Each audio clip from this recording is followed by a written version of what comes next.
पिछले कुछ अरसे से हम देख रहे हैं कि पाकिस्तान की टेलीविजन स्क्रीन पर इमरान खान के करीबी साथी जुल्फी बुखारी के चर्चे बहुत ज्यादा हैं। आजकल मीडिया पर बहुत उनके चर्चे हो रहे हैं। पिछले अरसे उनसे मुताल्लिक खबर आई कि उन्हें बैरून मुल्क जाते हुए रोक लिया गया और फिर चंद घंटों में उनका नाम ECL से निकाल दिया गया, उन्हें बताया गया।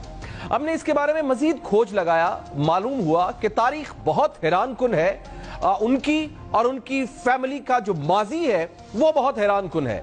हमने कोशिश की कि जाने कि दरअसल पाकिस्तान में उनकी रूट्स क्या रहीं और ऐसा क्या है कि ये इमरान खान के करीबी दोस्तों में शामिल हो गए। मुतादिद इंफॉर्मेशंस आई, मगर उनके वालिद वाजिद बुखारी और उनके अंकल सैयद मंजूर हुसैन बुखारी साहब से मुतालिक ऐसी हैरानकुन खबर मिली कि हम दंग रह गए। हमारे एडिटोरियल बोर्ड ने उसको समझा, परखा, जाना और उसको मजीद डिग आउट किया, लेकिन उस खबर के सिरे तो मिल गए, मगर उस खबर का इंजाम क्या हुआ ये आज तक मालूम नहीं हो सका है। खबर क्या है? खबर मैं आपको बताता हूं। जुल्फी बुखारी जो कि इमरान खान साहब के बहुत करीबी दोस्त हैं, उनके वालिद और अंकल, उनके वालिद का नाम वाजिद बुखारी और उनके अंकल का नाम सैयद मंजूर हुसैन बुखारी, उन्होंने 1980 की दहाई में एक कंपनी बनाई जिसका नाम था अल-मुर्तजा एसोसिएट। जुल्फी बुखारी के वालिद वाजिद बुखारी और अंकल मंजूर हुसैन बुखारी 1981 के ज़िया दौर में इसी कंपनी के थ्रू 2300 अफराद को पाकिस्तान से अफरादी कुव्वत के तौर पर लीबिया भिजवाने का जो प्रपोजल था वो लेकर मंजर आम पर आए, वो सामने आए। अल-मुर्तजा एसोसिएट नामी कंपनी बनाई गई और पाकिस्तान के 5 ओवरसीज एम्प्लॉयमेंट कंपनियों के जरिए यूं जो 2300 पाकिस्तानी थी, बहुत बड़ी तादाद थी अफराद की जो कि हिस्ट्री में नहीं मिलती है, 2300 पाकिस्तानियों को लीबिया भिजवा दिया गया। सबसे पहली हैरानकुन बात यही कि इस कदर ज्यादा अफराद की जरूरत क्यों पेश आई।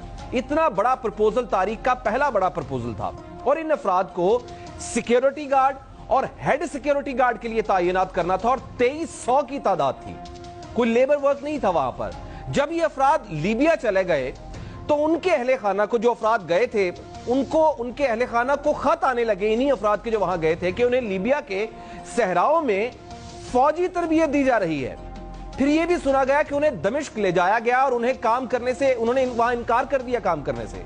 पाकिस्तान में इस खबर का बहुत शोर हुआ, बहुत चर्चा हुआ। जो खत आए उसके बाद बहुत शोर शराबा हुआ, मीडिया में इन अफराद के बारे में खबरें आई, तो ये खतरा जाहिर किया जाने लगा चूंकि भुट्टो साहब के कजाफी साहब से ताल्लुकात थे और शायद किसी और ही मामले के लिए वहां लीबिया भेजे गए अफराद, काम करने नहीं।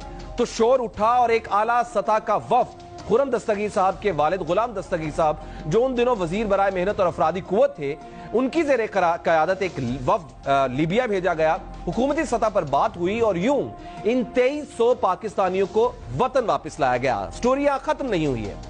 जैसे ही लोग लीबिया से पाकिस्तान आए, उन्हें इंटेलिजेंस और सिक्योरिटी एजेंसीज की जो JIT बनाई गई थी सिक्योरिटी एजेंसीज की तरफ से, उनके हवाले किया जाता रहा। फिर उनकी डीब्रीफिंग होती रही और उनके बारे में मजीद तहकीक की जाती रही और फिर उन्हें रिहा कर दिया जाता रहा। इसी दौरान इन 5 एजेंट्स जिन्होंने वहां भेजा था, जो कंपनीज थी, उनके खिलाफ मुकदमे हुए। एक JIT बनी जिसने पाकिस्तान वापस आने वालों की डीब्रीफिंग की। वाजिद बुखारी और मंजूर हुसैन बुखारी जो कि जुल्फी बुखारी के वालिद और अंकल हैं, उनके खिलाफ 3 नवंबर 1982 को FIA पासपोर्ट सेल रावलपिंडी में 161/82 ऑन रिकॉर्ड है, 161/82 नंबर से FIR दर्ज हुई। इस मुकदमे का चालान खुसूसी फौजी अदालत में भेजा गया क्योंकि ज्यादा दौर था और उस मुकदमे में 471, 468, 420 PPC और MLO यानी मिलिट्री लेजिस्लेशन ऑर्डर 77 की दफात शामिल की गई। 8 अक्टूबर 1984 को खुसूसी फौजी अदालत नंबर 52 रावलपिंडी ने वाजिद बुखारी जो कि जुल्फी बुखारी साहब के वालिद साहब है और मंजूर हुसैन बुखारी जो उनके अंकल हैं, उनको मुजरिम करार देते हुए उनकी गैर मौजूदगी में, एब्सेंशिया में 14 साल कैद और 5-5 लाख रुपए जुर्माने की सजा सुनाई। साथ में मनकूला और गैर मनकूला जायदाद भी जब्त करने की सजा सुना दी गई। दोनों मुजरिम पाकिस्तान में ना होने की वजह से गिरफ्तार ना हो सके। उसके बाद पीपल्स पार्टी की हुकूमत आई तो उस दौर में कानून साजी करके जो फौजी अदालतों से मिलने वाली सजाएं थी और जो उस वक्त ऑर्डिनेंस पास हुए थे, वो कलअदम करार दे दी गई। ये सारा कुछ हो गया, लेकिन वाजिद बुखारी और मंजूर हुसैन बुखारी के खिलाफ जुर्म अपनी जगह मौजूद रहा। वो सजाएं तो माफ हो गई, कैसे सजाएं माफ हुई उसकी रीजन मैंने आपको बताई, लेकिन जो जुर्म हुआ था वो वहीं का वहीं मौजूद रहा और आज तक उस जुर्म का कुछ पता नहीं है। फिर आपको याद होगा कि तहरीक इंसाफ का इस्लामाबाद में धरना हुआ। इस माफ कीजिएगा इस धरने के दौरान उस वक्त के वजीर दाखिला चौधरी निसार साहब ने वजारत से इसकी रिपोर्ट मांगी, वो फाइल मंगवाई गई, उन्हें रिपोर्ट भी दी गई। उससे मुतालिक जो अफराद से उनसे जो रिटायर्ड भी हो चुके थे उनसे फोन करके पूछा गया कि ये क्या हुआ था। और शायद ये कहा जा रहा है कि पीटीआई से नरम दिली का मुजाहरा करते हुए चौधरी निसार साहब ने इस बारे में कोई बात ही नहीं की।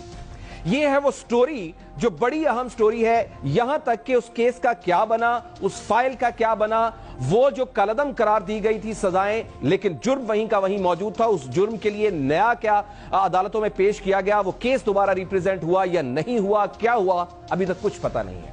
हमने जुल्फी बुखारी साहब से राब्ता किया, उन्हें रिक्वेस्ट की कि वो अपना मौकिफ दें, तो उन्होंने आज टीवी पर आने से मौजरत कर ली। कल का वादा किया है, हमारी स्क्रीन उनके वर्जन के लिए हाजिर है, वो आए और हमें इस मामले के बारे में और इस मामले के इंजाम के बारे में बताएं कि इस केस का हुआ क्या है, इसका एंड कैसे हुआ। उनके वालिद साहब वाजिद बुखारी साहब, उनके अंकल साहब मंजूर हुसैन बुखारी साहब, वो भी अपना वर्जन देना चाहे तो कैपिटल टीवी हाजिर है। ये वो खबर है जिसके बारे में बताना, आपको पहुंचाना बहुत जरूरी था, लेकिन इसके बारे में आज जो वाजिद बुखारी और उनकी फैमिली का जो वर्जन है वो आना बहुत जरूरी है। उसके लिए हमने रिक्वेस्ट की है, आने वाले प्रोग्राम में वो हमें वक्त देंगे और हम जानेंगे कि दरअसल उसके बाद क्या हुआ। ये थी आज की सबसे बड़ी खबर जो अब तक बताना बहुत जरूरी था।